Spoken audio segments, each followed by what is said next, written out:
है, सर्वव्यापक है, निराकार है, उसका मुख्य और निज नाम ओम है। वेद कहता है ओम क्रतु स्मर, हमें ओम नाम से परमेश्वर की भक्ति करनी। ये हमारा पहला आदेश होता है। ब्रह्म यज्ञ हमारे लिए ऋषियों ने आदेश किया कि 5 यज्ञों को आप अनुष्ठान करें। हम सच्चे ईश्वर को जानते हैं, जानते हुए भी मानते नहीं, डर लगता है कि आर्य समाज के स्वामी जी ने, पंडित जी ने, आचार्य जी ने बहुत अच्छी बात कही, लेकिन मैं वर्षों से मेरे दादाजी, मेरे दादी जी जिसको मानते थे, जिस मूर्ति के आगे हाथ जोड़ते थे, जिस मान्यता को मानते थे, कुल देवी कहो, कुल देवता कहो, उसको छोड़ दूंगा तो क्या पता मेरे घर में क्या हो जाएगा, व्यापार में नुकसान हो जाएगा, भगवान कुछ अहित कर देगा। ऐसा कुछ नहीं होता है, ये केवल मानसिक भय है। उन भयों से हट करके हम सदा जो न कभी जन्मता है न कभी मरता है, उस परमात्मा की भक्ति। देखिए दूसरे मजहब वाले वो गलत है। इस्लाम के 5 आधार थे, उसमें पहला होता साक्षी शहदा। वो कहते हैं ला इलाहा इल्लल्लाह मोहम्मद रसूलुल्लाह। वो ये मानते हैं कि परमात्मा एक है, उसी की उपासना करो। यहाँ तक तो सही, लेकिन फिर आगे कहते हैं कि वो मोहम्मद और उसका जो दूत है, लाने वाला है, वो रसूल है मोहम्मद साहब। खैर वो गलत है, सही है, वो विवेचना हम अभी बाद में करेंगे, लेकिन उनसे एक बात हम सीख सकते हैं। वो गलत होते हुए भी 5 समय, दोपहर में 1 बजे, सुबह 5 बजे, जो भी उनके एक निश्चित समय है, उसमें वो सब परिवार अर्थात बच्चों के साथ जाते हैं और भगवान ईश्वर की उपासना करने का प्रयास करते हैं। वो सही या गलत है, वो गलत तो है ही है, उसकी कोई विवेचना नहीं।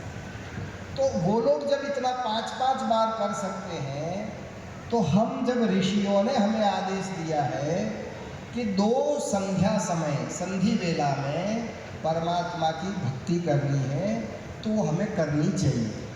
यदि हम परमात्मा की भक्ति करेंगे तो हमारी आत्मा में बल है। दूसरा देवयज्ञ हम करते हैं। तीसरा अग्निहोत्र, जो देवयज्ञ अग्निहोत्र जो है, उसकी व्याख्या प्रातःकाल आपने सुनी थी।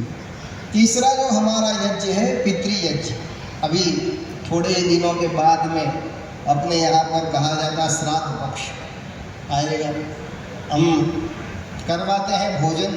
देखिए किसी भूखे को भोजन कराना अच्छी बात है, लेकिन आप ये सोचो कि इनको भोजन कराने से मेरे दादा दादी, मामा मामी, पिता जो देहांत हो गया है, उनके भी पेट में कुछ पहुँचेगा, उनकी आत्मा को शांति होगी, तो ये संभव नहीं। इसलिए जीवित माता पिता की श्रद्धा पूर्वक सेवा करना श्राद्ध है। तो हमारे यहाँ पितृयज्ञ का विधान है। सनातन धर्म की जो श्रेष्ठताएँ हैं, उसमें यहाँ पर अपने यहाँ कहा है आचार्य देवो भव, मातृदेवो भव, पितृदेवो भव। औरंगजेब मुस्लिम था, उसने अपने पिता शाहजहां को आगरा की जेल में कैद कर दिया और आदेश दिया कि इसको 1 घड़ा पानी ही दिन में देना है अपने बाप को। जेल में रहे।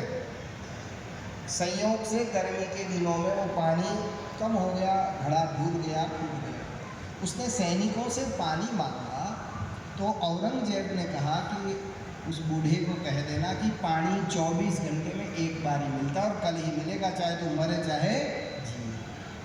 कोई मुसलमान नहीं चाहता कि उसकी संतान औरंगजेब जैसी हो, जो अपने बाप को जेल में डाले। चाहता है? कोई नहीं चाहता।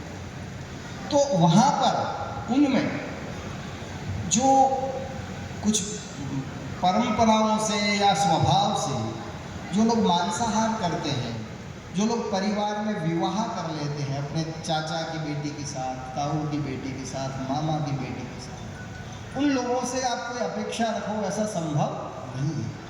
हर व्यक्ति ये चाहता है, चाहे वो मुस्लिम हो, चाहे वो ईसाई हो, अपने यहाँ तो अपन मानते हैं कि हमारा पुत्र जो है वो मर्यादा पुरुषोत्तम श्री राम जैसा हो, जो पिता के वचन के मान को रखने के लिए 14 वर्ष वन में